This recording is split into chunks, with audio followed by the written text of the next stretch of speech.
수험생 여러분 안녕하십니까? 부동산 공시법의 송유입니다. 자, 이번 시간은 이제 첨부 정보. 그러니까 전 시간에 우리가 신청과 관련된 내용들을 정리했고요. 이번 시간은 이제 첨부 정보, 그러니까 신청 정보와 첨부 정보를 보는데 등기 신청 시 필요한 정보에는 이제 신청, 접수, 심사, 기록, 각하, 이의시정이 있는데 전 시간까지 이 신청과 관련된 내용들을 정리를 했어요. 이번 시간부터는 이제 중간에 있는 신청을 하게 되면 우리는 서면 신청주의이기 때문에 신청 정보를 작성을 해야 되겠고요. 그래서 플러스 이제 각종 첨부 정보를 제공하는데 검인계약서, 등기필 정보, 인감, 주소증명 정보, 등기용, 부동산 등기용, 등록번호를 증명하는 것, 도면, 그다음에 부동산 표시를 증명하는 거, 그다음에 농지 취득 자격 증명, 토지 거래 허가. 자, 이렇게 이제 정리를 합니다. 그래서 보면 이쪽에 있는 내용들은 등기법 자체는 암기보다는 이해 위주로 정리가 돼야 돼요. 그래서 이해 위주로 정리가 돼야 되고 이해가 되지 않는 부분은 이제 암기를 좀 하면 좋긴 하겠죠. 전체적으로 이제 쭉 정리하다 보면은 왜 앞부분에 우리 신청을 정리했었잖아요. 이 신청을 정리한 부분이 왜 중요한지 공부하다 보면 이런 거를 공부하다 보면 자연스럽게 앞에 있는 내용들을 가지고 정리가 이루어지기 때문에 왜 신청 부분이 중요한지를 알게 돼요.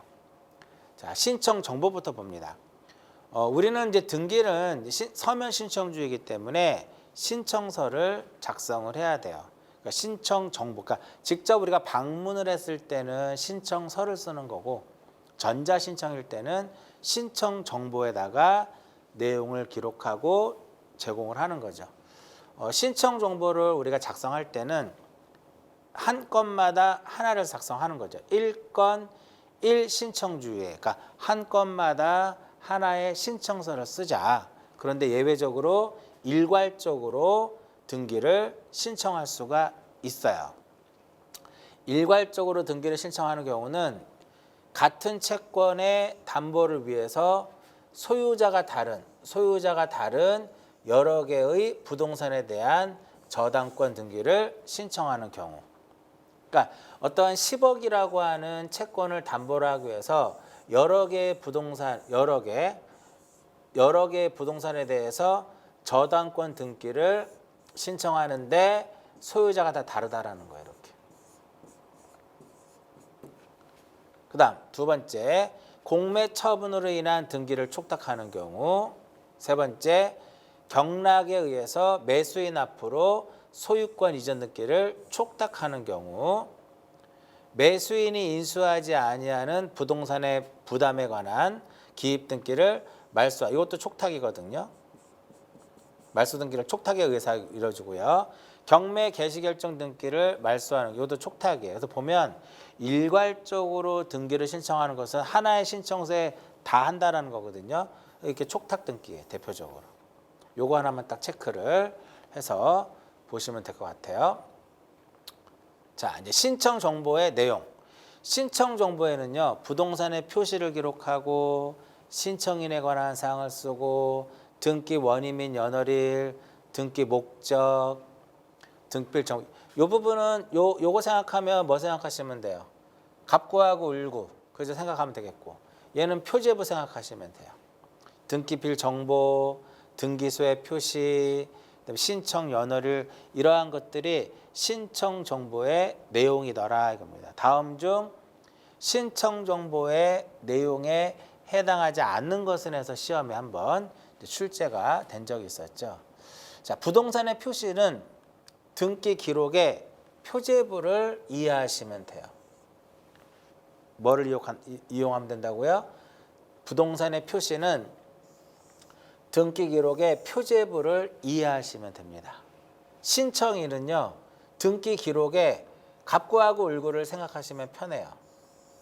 등기 원인 및 연월일도 갑구하고 을구, 표제부에도 원인 및 연월일이 있으니까 여기서 핵심은 등기 원인 및 연월일의 경우에는요, 소유권 보존 등기의 경우에는 X가 이게 무슨 의미일까요? 기록하지 않는다라는 거예요. 근데 연월일만 기록하지 않는 게 등기법에 하나 있어요. 원인은 존재하는데 그 날짜가 없는, 연월일이 없는 게 있는데 그게 바로 뭐냐면 진정 명의회복. 진정 명의 회복을 원인으로 하는 소유권 이전 등기예요. 이게 시험에 계속 나오죠. 소유권 보존 등기의 경우에는 등기 원인 및 연월일을 기록하지 않고요. 자, 등기필 정보는 공동 신청의 경우에 공동 신청이라고 하는 것은 권리자가 있고 누가 있어요? 의무자가 있죠. 이때 요 의무자.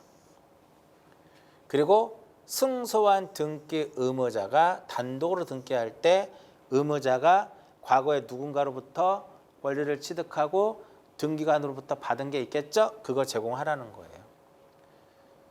자, 부동산의 표시를 봅니다. 자, 부동산의 표시는 표제부 생각하라 그랬어요. 그래서 우리가 토지 표시와 건물의 표시와 구분 건물 생각하시면 돼요. 세 가지. 토지 표시와 건물의 표시와 구분 건물인데 토지 표시는 자, 토지의 표시라고 써놨죠. 토지의 표시란 말이야. 그럼 뭘 쓰면 될까요? 소재, 지번, 지목, 면적이에요. 소재, 지번, 지목, 면적. 그다음 건물의 표시는 뭘까요? 건물의 표시는 표지부에 뭐를 들어가요? 소재, 지번, 건물 내역이죠. 근데 표시니까 건물 내역을 풀어 쓰는 거지. 구조와 종류와 면적이 되는 거예요. 소재, 지번, 번호가 있을 때 번호 쓰고요. 요 세 개가 건물의 내역이잖아. 건물의 내역이라 하면 무엇을 의미하는 것이다? 구조와 종류와 면적을 얘기하는 겁니다. 근데 만약에 이렇게 있을 때 소재, 지번, 건물의 번호가 있을 때 번호 쓰고요. 구조, 종류, 면적을 쓰는데 여기에 이렇게 조그만 뭐가 있었다. 이렇게 부속 건물이 있습니다. 부속 건물이 있을 경우에는 소재와 지번 어때요? 동일하잖아요. 그렇죠? 소재와 지번은 동일하기 때문에 부속 건물이 있을 때는 구조와 종류와 면적만을 쓰게 됩니다. 자, 구분 건물의 경우에는 몇 개로 나눠져요? 한동 건물 표시가 있죠. 한동 건물 표시는 이거 기억나시나요? 한동 건물 표시는 요거에다가 여기 이거를 그대로 내려오면 되는 거죠. 이거를 그대로 내려오면서 명칭만 하나 더 쓰면 되는 거죠. 소재, 지번, 번호, 구조종, 면적에다가 뭐만 딱 들어와요? 명칭만 여기 하나 더 플러스하면 되는 거예요. 이해하셨죠? 그리고 전유 부분의 표시, 표기가 아니라 전유 부분의 표시는 여기 있는 거 그대로 내려오죠. 뭐 빼고? 소재, 지번 빼고 종류 빼고 그대로 내려오는 거예요. 건물의 번호하고 구조하고 면적. 왜 종류는 왜? 요거 기억나시나요? 5층 아파트는 똑같잖아, 종류 자체는. 근데 5층 아파트라 하더라도 5층 아파트라 하더라도 평수가 다를 수 있잖아요. 이런 식으로. 이해하셨나요? 구조가 다를 수도 있고. 근데 구조와 종류는 오는 거예요. 건물의 법은 요게 101호인지 102호인지 201호인지 그걸 알려줘야 되니까. 그래서 전유 부분의 표시에서 가장 핵심은 뭐다? 소재와 지번은 기록하지 않는다라는 거예요. 이해하셨죠? 만약에 대지권이 있을 경우에는 그 대지권의 표시를 그 권리를 표시를 써줘야 돼요. 대지권이 있을 경우에는 그 권리의 표시를 써줘야 된다 이겁니다. 자, 부동산의 표시를 공부하면서 결과적으로 여러분들은 등기 기록 중에 무엇을 표제부에 대해서 다시 한번 반복 학습하시면 되는 거예요. 이게 이해가 안 되면, 이 부분이 이해가 안 되면 결국은 등기 기록의 표제부에 대한 내용이 정리가 안 된 거예요. 그렇죠? 꼭 생각하십니다. 그래서 이러한 것들은 우리가 신청의 부동산의 표시의 등기는 다 지우고 볼까요? 자, 부동산의 표시의 변경 등기는 표지에 부여하는 거니까 이러한 등기할 때 어떤 게 있다고 그랬어요? 신청의 의무가 있고, 그러니까 신청의 의무는 몇 월 이내? 1월 이내에 신청할 의무가 있고, 누가 등기를 신청하는 거냐면 소유권의 등기 명의인이. 소유권의 등기 명의인이 신청하는 거니까 이것은 단독 신청이고 언제나 주등기 형식으로 이루어지고 등기상 이해관계인이 없고, 이런 것들이 하나의 규칙이라고 생각하시라 그랬죠. 자, 이렇게 부동산의 표시를 정리했고요. 그다음 이번에 신청인에 대한 내용들을 정리하는데, 여러분들 우리 자연인, 법인, 비법인 사단재단, 대위, 대리인, 이렇게 4개가 5개가 나와요. 자연인의 경우에는 뭐를 쓰면 돼요? 성명과 주소와 주민등록번호를 쓰면 되겠죠. 법인의 경우에는 성명 대신에 뭐가 들어갈까요? 명칭. 주소 대신에 소재지. 주민등록번호가 없으니까 부동산 등기용 등록번호를 쓰게 되는 거예요. 대표자의 경우에는 성명과 주소만을 씁니다. 그 다음 비법인 사단재단의 경우에도 비법인 사단재단의 명칭, 소재지, 주민번호 없으니까 부동산 등기용 등록번호. 얘는 누가 부여하냐면 암기하셔야 돼요. 법인의 경우에는 뒤에 나올 거예요. 다음 주 정도에 다시 한번 첨부 정보가 이제 다음 주에 이어서 가는데, 법인의 경우에는 부동산 등기용 등록번호를 누가 부여를 하냐면 줄여서 쓰면 등기관이 부여를 해요. 즉 법인의 주된 사무소 소재지를 관할하는 등기소에 등기관이 부여를 하고요. 비법인 사단재단의 경우에 권리 능력이 없는 사단재단의 경우에는 부동산 등기용 등록번호를 누가 부여를 하냐면 시장군수구청장이 부여를 하게 돼요. 누가 부여를 하냐면 시장군수구청장이 부여를 하는데, 우리가 그 지난주에 법인 아닌 사단재단의 경우는 신청은 누가 해요? 대표자 관리인이 하죠. 근데 대표자 관리인이 신청을 하는데 대표자 관리인도 등기에 올라가요. 그래서 대표자 관리인의 성명과 주소와 주민등록번호까지 들어갑니다. 그 다음 전 시간에 대리인이 등기를 신청할 때는 성명과 주소만 들어간다 그랬죠. 성명과 주소만 들어가요. 뭐는 들어가지 않는다? 주민등록번호는 들어가지 않습니다. 자, 대위 신청의 경우에는 대위자의 성명과 주소 들어가고요. 피대위자의 경우에는 성명과 주소와 주민번호가 들어갑니다. 그래서 보통 이제 요 2가지가 조심하세요. 주민번호 안 들어가요. 이 경우 이런 것들 체크해서 보시면 될 것 같아요. 앞에서 공부한 내용들을 어느 정도 우리가 적용할 수 있어야 돼요. 그렇죠? 이렇게 가장 최근에 나왔던 거, 대리인이 등기를 신청할 때는 성명과 주소만을 기록합니다. 뭐는 들어가지 않는다? 주민등록번호 들어가지 않습니다. 대위에도 나왔고요. 이 부분도. 자, 그 다음에 작성시 유의사항 볼게요. 자, 작성시 유의사항에 보면은 일단 자획을 분명히 해야 돼요. 그리고 기명날인 또는 서명입니다. 기명날인하고 서명이 아니라 신청 정보를 작성할 때는 기명날인 또는 서명하는 거고요. 신청서를 작성할 때는 신청서가 여러 장일 수도 있죠. 여러 장일 때는 간인을 해야 되는데, 간인은 권리자가 다수이다, 의무자가 다수이다. 그럴 때 그중에 한 명만 하면 돼요. 공유일 때는 뭐를 기록한다? 지분을 기록하고요. 합유일 때는 지분을 기록하지 않고 그냥 합유의 뜻만 기록합니다.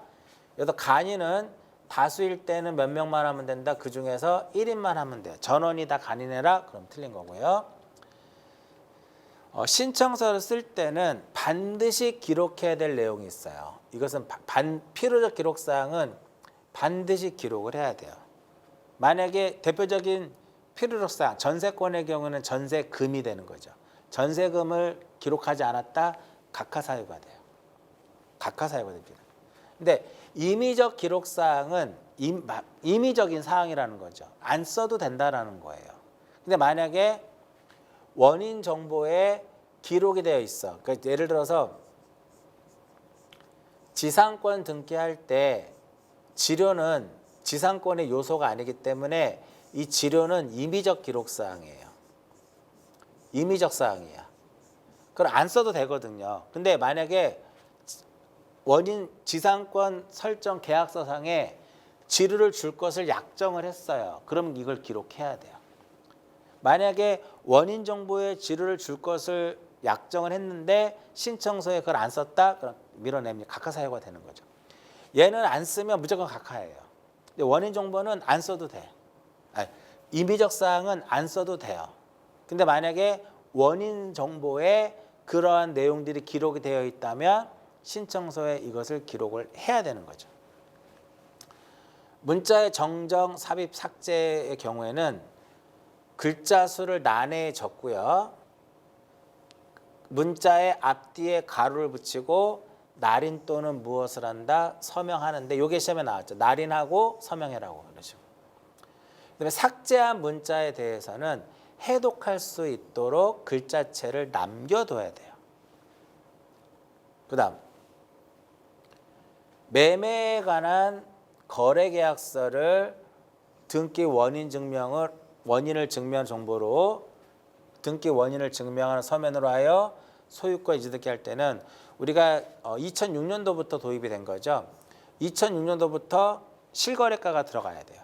거래 신고 일련 번호와 신고 필증과 매매 목록에 기록된 무엇을 거래가액을 써야 돼요.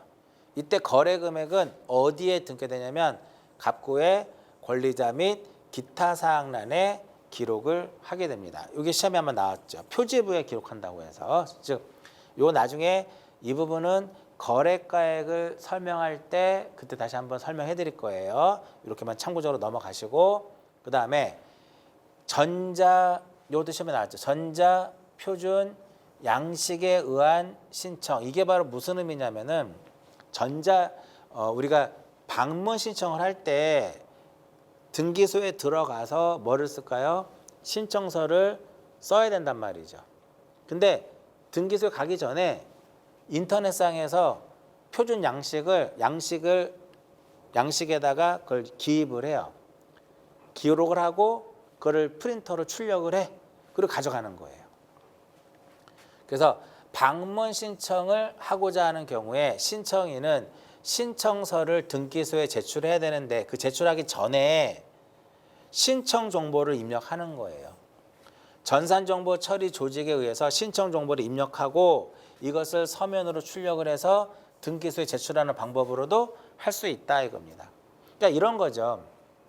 이력서를 우리 한글 파일로 딱 띄운 다음에 거기서 이제 기록을 하고 출력을 해서 제출할 수도 있고, 그죠? 회사에다가 아니면은 이력서의 그 양식만 출력을 해가지고 거기에 볼펜으로 이렇게 쓰는 거죠. 써서 제출할 수도 있고. 이 경우는 어떤 경우예요? 이것은 컴퓨터상에서 신청서에 쓸 내용들을 입력을 하고 출력을 해서 그냥 등기소에 제출하겠다라는 거죠. 조심해야 될 것은 뭐냐면 전자표준 양식에 의한 신청은 내가 등기소의 전자신청이 아닌 방문 신청에 의해서 등기를 할 때 미리 신청서에 쓸 내용을 전산정보 처리 조직에 의해서 입력을 한 다음에 이것을 서면으로 출력을 해서 등기소에 제출하는 거예요. 전자신청에 적용하는 것이 아니라 이렇게 해서 기억을 하시고요. 자, 첨부 서면의 원본 환부의 청구는 뭐냐면 내가 등기 신청 시에 제출했던 서류를 돌려달라고 할 수 있다라는 거죠.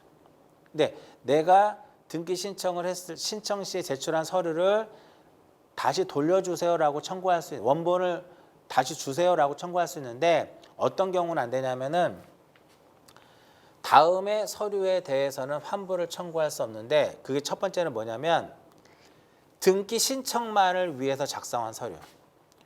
등기 신청만을 위해서 작성한 서류. 위임장이라든지 나중에 등기필 정보가 없을 경우에는 변호사라든지 법무사에 확인 정보를 제공하도록 되어 있거든요. 이렇게 등기 신청만을 위해서 필요한 서류라든지, 그 다음에 우리 주민등록 등본이라든지, 그죠? 이런 것들은 대장이라든지 이런 것들은 다시 우리가 얼마든지 신청을 해서 받을 수 있는 것들이잖아요. 그래서 별도의 방법으로 다시 취득할 수 있는 거, 대장이라든지 등기사항 증명서라든지 인감이라든지 이런 것들은 우리가 얼마든지 다시 취득할 수 있는 것들이잖아요. 이런 것들은 돌려주지 않습니다. 자, 그래서 보시면 신청서에 첨부한 서류의 원본의 환불을 청구하는 경우에는 신청인은 그 원본과 같다는 뜻을 적은 사본을 첨부해야 하고, 등기관이 서류의 원본을 환부할 때는 그 사본에 원본 환부의 뜻을 적고 기명 날인해야 된다 이겁니다. 다만 다음의 서류에 대해서는 청구할 수 없다. 그러니까 간단하게 뭐예요? 내가 제출한 서류 다시 주세요라고 할 수 있는데, 그 중에서 안 되는 것은 어떤 것들? 등기 신청만을 위해서 작성한 서류라든지 별도의 방법으로 내가 별도로 다시 취득할 수 있다면 그런 것들은 주지 않는다라는 거예요. 자, 여기까지가 신청서고요. 지금부터는 이제 첨부 정보, 첨부 서면에 대해서 정리하는데, 이 첨부 서면 같은 경우는 어떻게 보면 암기보다는 좀 이해를 좀 많이 하셔야 돼요. 자, 첫 번째 이제 거민계약서. 거민계약서는 여기서 거민 대상은 부동산이에요. 거민 대상은 무엇이다? 부동산이다 이겁니다. 즉 토지와 건물이 되는 거죠. 토지와 건물만 거민 대상이라는 거야. 그래서 선박이라든지 임목이라든지 재단은 거민 대상이 되지 않아요. 여기 뭐라고 써 있냐면 계약이라고 써 있죠. 계약이라고 써 있는데 계약의 종류는 불문합니다. 계약의 종류는 불문해요. 이것이 유상계약이든 무상계약이든 쌍무계약이든 편무계약이든 계약의 종류를 불문한다라는 거예요. 아시겠죠? 계약의 종류를 불문합니다. 그럼 이때 거민은 누가 받느냐? 계약의 당사자 중 1인 아니면 위임을 받은 자, 변호사, 법무사 또는 중개업자, 이들이 거민을 받을 수가 있어요. 그러면 이들이 거민을 신청할 수 있다라는 거죠. 거민권자 누구예요? 관할, 시장, 군수, 구청장. 시장, 군수, 구청장이 거민권자입니다. 그러니까 이들이 거민을 신청을 하게 되면 관할, 시장, 군수, 구청장은 대략적으로 이제 형식적인 구비요건만을 심사를 해요. 형식적 심사라고 하는 거죠. 출제된 지가 오래됐는데 이것이 실질적이다 이렇게 시험에 한번 나온 적이 있어요. 그냥 단순하게 공무원들이, 지적직 공무원들이 거민 담당자거든요. 거민이 딱 들어오면 여기 서류 보고 특별한 사유가 없으면 그냥 도장 하나 꽉 찍어주는 거야. 그래서 형식적인 구비요건만을 심사를 한다라는 거죠. 그래서 실질적 심사다 그럼 틀립니다. 자, 그럼 거민 언제 받을 것이냐? 계약을 원인으로 하는, 계약을 무엇으로 하는? 계약을 원인으로 하는 소유권 이전 등기의 경우에만 거민을 받는 거예요. 이해하셨나요? 그럼 몇 개를 만족을 시킨다? 2개를 만족을 해야 돼. 계약이라는 것과 소유권 이전이라는 것을 2개를 만족을 해야만 거민을 받는 거예요. 이해하셨나요? 자, 그러면 용인물권이라든지 저당권 설정이라든지 임차권 설정이라든지 가등기라든지 소유권의 말소 등기는 거민을 받지 않는 거예요. 왜 그럴까요? 왜 안 받을까요? 소유권 이전 등기가 아니기 때문에 얘네들은, 그러니까 거민은요, 계약을 원인으로 하는 소유권 이전 등기의 경우에만 거민을 받는 거야. 그럼 둘 중에 하나라도 충족을 못하면 거민을 받지 않는 거예요. 그럼 이들은 왜 거민을 안 받는다? 예를 들어서 소유권 이전 등기 청구권을 보존하기 위한 가등기를 합니다. 왜 거민 안 받아요? 소유권 이전 등기가 아니기 때문에. 소유권 말소 등기할 때 왜 검인 안 받아요? 소유권 이전 등기 아니기 때문에. 용의물권을 설정한다라든지 저당권을 설정한다라든지 임차권을 설정할 때 왜 검인 안 받아요? 소유권 이전이 아니기 때문에. 자, 상속, 수용, 경공매, 취득시효, 진정, 명의, 회복을 얘들이 지금 써놓은 것이 하나의 무엇이다? 원인이에요. 다 소유권 이전 등기와 관련된 거죠. 얘네들은 검인을 안 받아요. 얘네들은 왜 검인 안 받는 거에 써놨잖아. 그러면 이러한 상속과 수용과 경매와 공매와 취득시효, 진정, 명의, 회복, 그죠? 유증도 마찬가지야. 그러니까 이들은 왜 검인 안 받느냐? 소유권 이전은 맞는데 계약이 아니기 때문에 그래요. 계약이 아니기 때문에 검인을 받지 않는다는 거죠. 그런데 계약이면서 소유권 이전 등기를 하더라도 국가인 경우, 계약의 일방 당사자가 누구인 경우에 국가인 경우, 그 다음에 토지거래 허가를 받은 경우, 이런 경우는 별도의 벌을 받지 않는다. 검인을 받지 않아도 되는 거예요. 계약과 소유권 이전 등기를 충족을 했다 하지만 계약의 일방 당사자가 누구인 경우에 국가인 경우, 토지거래 허가를 받으면 안 받아도 되는 거죠. 자, 그래서 검인을 이제 받아야 되는 경우는 이런 경우예요. 계약이라는 것과 소유권 이전이라고 하는 두 개를 다 충족을 해야만 검인을 받아야 된다 이거죠. 두 개를 다 충족을 해야 돼요. 계약을 원인으로 하는 소유권 이전 등기, 여기서 중요합니다. 등기 원인을 증명하는 정보가 판결서인 경우에도 역시 뭐를 받아라? 검인을 받아야 됩니다. 그러니까 예를 들어 이런 거죠.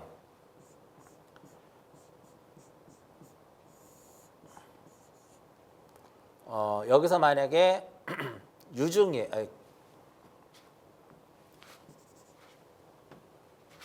여기서 이게 만약에 증여예요.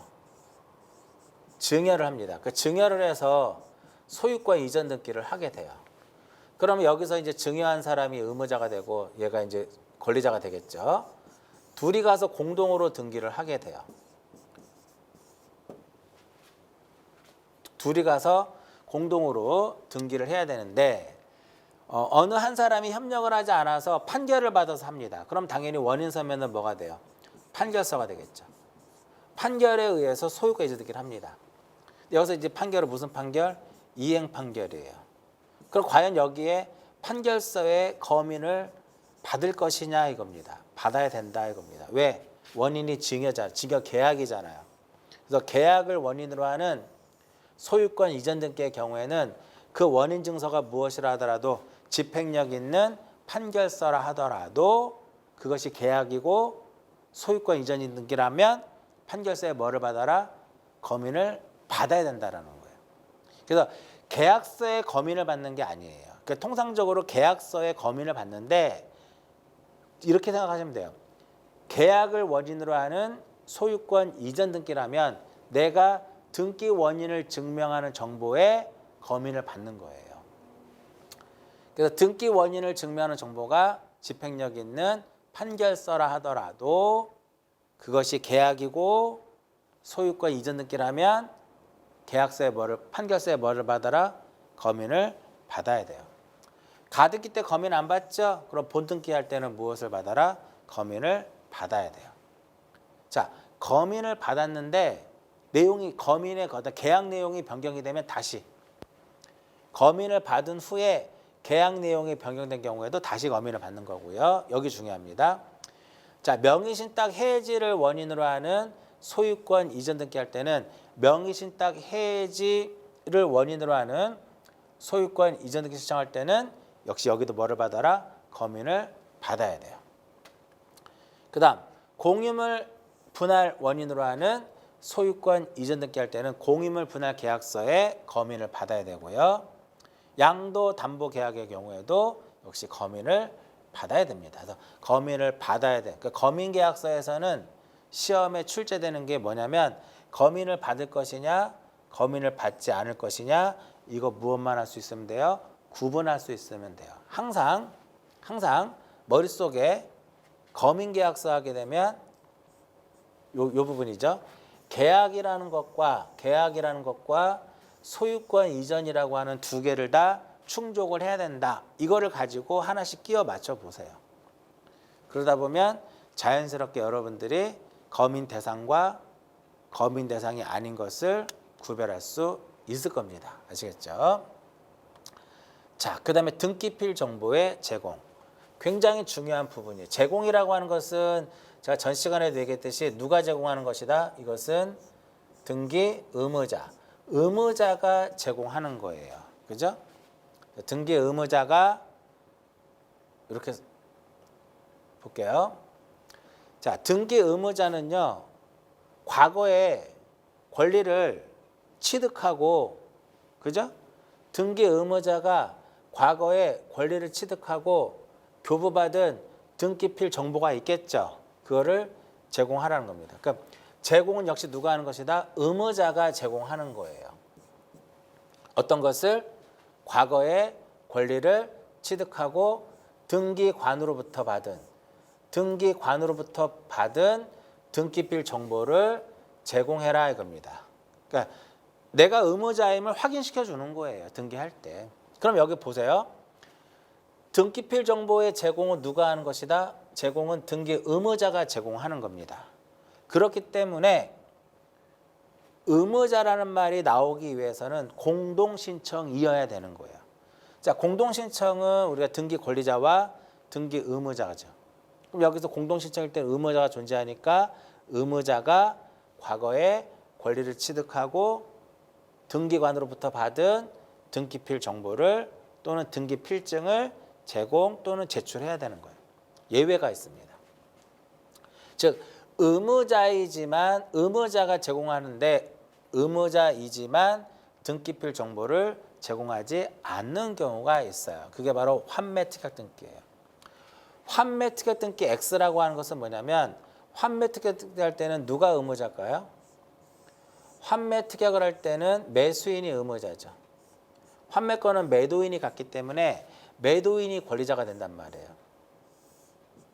그럼 환매 특약 등기할 때는 매수인이 의무자인데 그럼 매수인은 등기필 정보, 등기필증을 제출하지 않습니다. 왜냐하면 이렇게 보면 이렇게 써 있죠.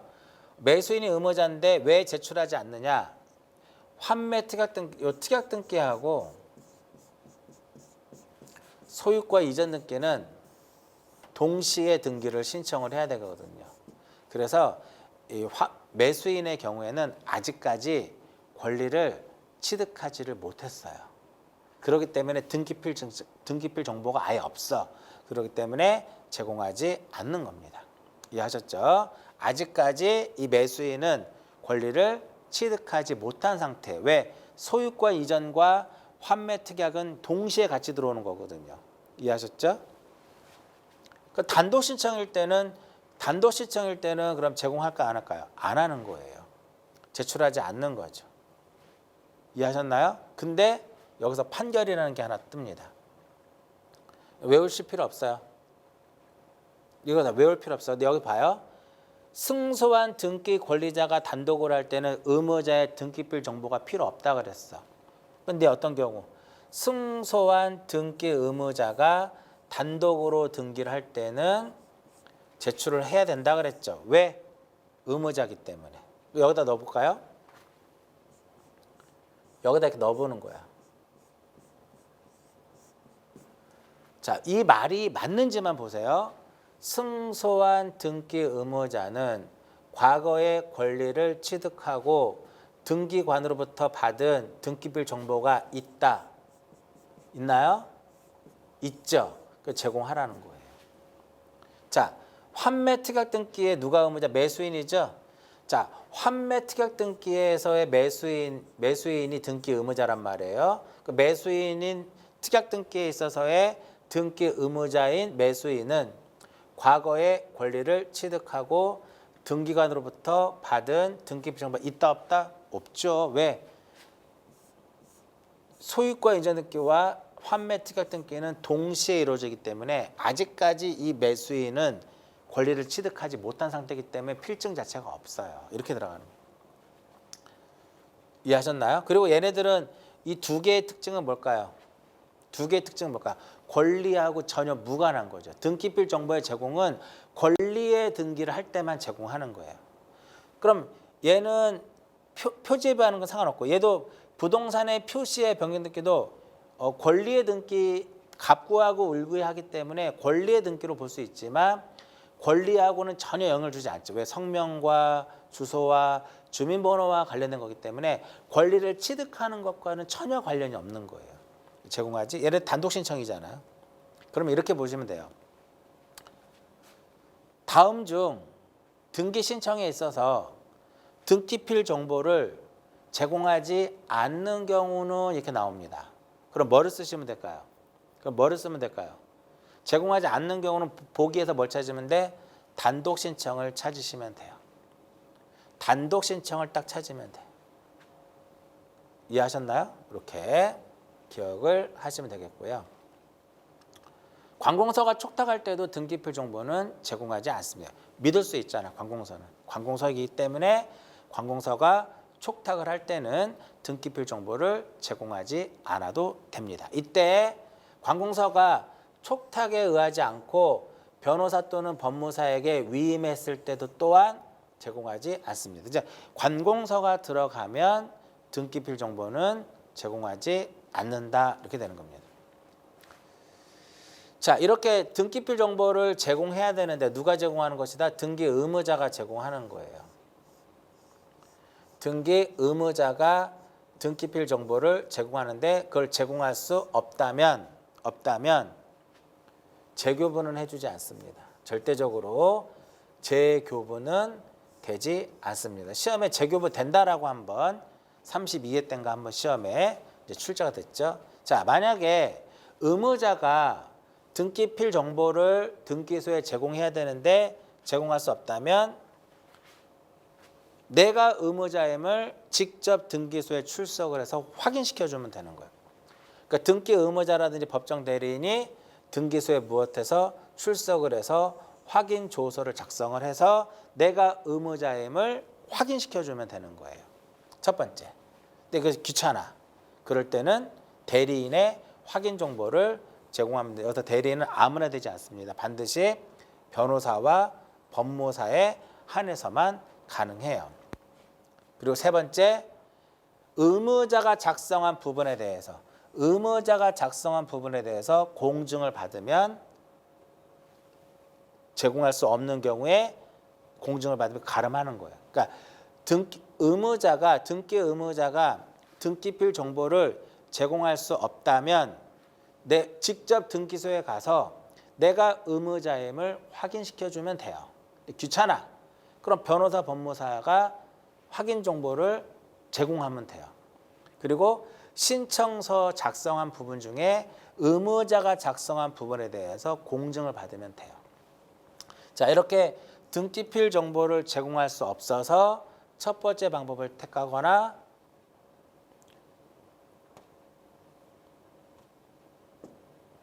등기필 정보를 제공할 수 없어서 첫 번째 방법을 택하거나 두 번째 방법을 택하거나 세 번째 방법을 택했다면 인감을 제출을 해야 돼요. 여기 보면 소유권 이외의 권리의 등기 명의인이 등기 의무자인 경우, 요거 이제 무슨 의미인지 말씀드릴게요.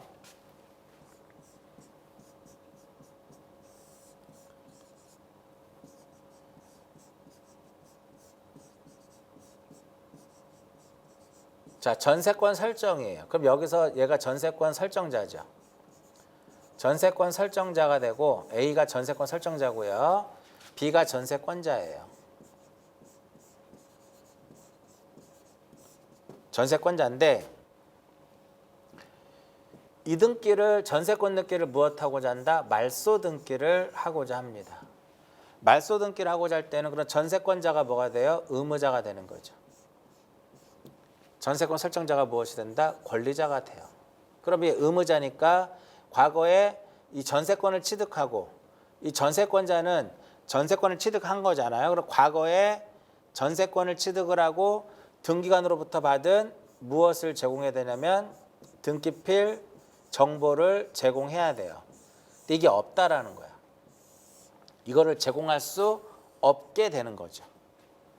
그래서 얘가 제공할 수 없으니까 직접 출석을 해서 내가 의무자라는 걸 확인을 시켰다라든지 아니면 변호사, 법무사가 확인 정보를 제공했다라든지 본인이 신청서에 전세권자, 의무자죠. 말소 등기할 때 의무자가 작성한 부분에 대해서 공증을 받았다면 이 전세권자에 무엇이 들어야 된다? 인감증명을 제출을 해야 된다는 소리예요. 원래는 다음 시간에 이제 다음 주에 인감을 정리하는데 전세권자는 말소 등기할 때 인감을 제공하지 않아도 되거든요. 근데 만약에 이 전세권자가 인감을 제공하지 않아도 되지만 등기필 정보가 없어서 제공할 수 없었다면 이러한 방법 중에 하나를 택했다면 인감이 들어와 줘야 된다는 거예요. 그래서 인감할 때 이 부분이 다시 한번 등장을 할 겁니다. 자, 그러면 여기서 이제 마지막으로 간단하게 이제 보게 되면 등기필 정보에서는 뭐가 중요할까요? 이 등기필 정보에서는 어떤 내용이 중요하냐?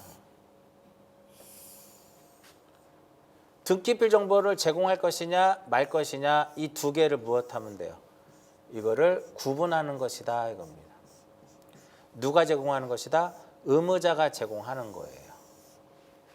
그럼 의무자가 제공하려면 의무자라는 말이 나오려면 무슨 신청해야 된다? 공동 신청해야 된다 이겁니다. 공동 신청이면 권리자 있고 의무자 있잖아. 그 의무자 제공해야 된다는 소리야. 여기에 뭐가 있었어요? 단 예외 규정이 있었죠? 환매 특약 등기할 때는 자, 환매 특약 등기할 때는 제출하지 않고요. 그러면 공동 신청할 때 의무자 제출한다. 그러면 단독일 때는 제출한다 안 한다? 안 한다. 그죠? 여기 뭐가 있을까요? 예외 규정이 하나 있었죠? 예외적으로 제출해야 되는 게 어떤 경우? 이거 승소한 등기 의무자. 승소한 등기 의무자는 과거에 권리를 취득하고 등기관으로부터 받은 등기필 정보 있죠? 그거 제공해라는 겁니다. 그리고 관공서가 촉탁을 했을 때는 등기필 정보를 제공하지 않는다 이거죠. 이게 등기필 정보의 제공의 가장 키워드예요. 그렇죠? 그러면 만약에 시험에 다음 중 등기필 정보를 제공해야 되는 경우는 이렇게 나와요. 그럼 뭐 찾으면 될까요? 승소한 등기 의무자를 찾으면 돼. 근데 아무리 봐도 승소한 등기 의무자가 안 보여요. 그걸 뭐 찾으면 될까? 보기 5개 중에 공동신청 찾으면 되는 거예요. 공동신청. 이해하셨나요? 그리고 만약에 이제 등기필 정보를 제공하지 않는 경우는 이렇게 나올 수 있겠죠. 그럼 뭐 찾으면 돼요? 관공서 촉탁 있으면 그거 쓰면 돼. 근데 보기에 관공서 촉탁이 없어. 그럼 뭐 찾으면 돼요? 단독 신청 찾으면 돼요. 그리고 권리의 등기하고 전혀 무관한 것들. 부동산의 표시의 변경. 그다음에 등기 명의인의 표시의 변경. 소유권 보존 등기 단독이자 이렇게 단독을 딱 찾으면 되는 거예요. 그러니까 결국은 이러한 전 시간에 우리가 했던 단독 신청, 그리고 지난주에 했던 공동 신청, 직권 등기 이러한 것들이 어떠한 기초가 돼야만 등기필 정보라든지 이러한 부분들이 검인계약서라든지 등기필 정보 이런 것들을 쉽게 여러분들이 정리가 돼요. 그렇지 않으면 계속 뒤죽박죽 된단 말이에요. 검인계약서에서도 결국 중요한 게 뭐예요? 검인 대상이냐 대상이 아니냐를 구분하는 거. 등기필 정보의 어떤 제공에 있어서도 중요한 건 무엇이다? 등기필 정보를 제공하는 경우와 하지 않는 경우를 구분하는 게 굉장히 중요하다. 그래서 이러한 부분들은 어떤 암기보다는 어떤 좀 이해 위주로 준비가 돼야 돼요. 물론 이해가 안 되면 외우면 또 되겠죠. 이렇게 어느 정도 등기법은 공부를 하는 과정에서 서로 중복되는 부분들도 많고 암기보다는 좀 이해 위주로 정리가 좀 필요해요. 그래서 이번 주는 여기까지만 정리를 하도록 하고요. 다음 주에는 이제 첨부 정보에 이제 인감부터 해가지고 첨부 정보 끝내고 심사, 각하 사유하고 이의 신청까지 해서 다음 주에 3장을 마무리 짓도록 할 테니까 매번 말씀드리지만 복습은 의미 없어요. 예습하지 마시고 복습을 하면서 꾸준히 쫓아오시면 되고요. 등기법의 경우에는 PPT 강의도 있지만 칠판을 통해서도 강의가 이루어져 있기 때문에 칠판 강의를 또 이렇게 보시면 전체적인 또 흐름을 전자칠판에서 느낄 수 없는 또 다른 느낌을 또 칠판에서 칠판 강의로 느낄 수 있으니까 시간이 좀 된다고 치면 그러니까 복습하는 차원에서는 칠판 강의를 듣는 것도 나쁘지 않아요. 이해하셨죠?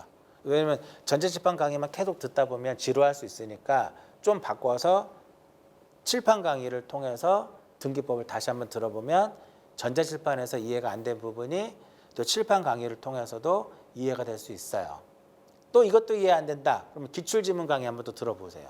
그럼 거기서 이제 키워드 중심을 통해서 하나하나씩 또 옳은 지문하고 틀린 지문을 하나하나씩 정리하니까 또 그 부분을 통해서도 여러분들이 또 이해가 안 되는 부분은 또 그쪽에서도 이해가 돼요. 그러니까 다양한 방식의 수업을 통해서 여러분들이 정리를 하게 되면 많은 도움이 되지 않을까라는 생각을 해요.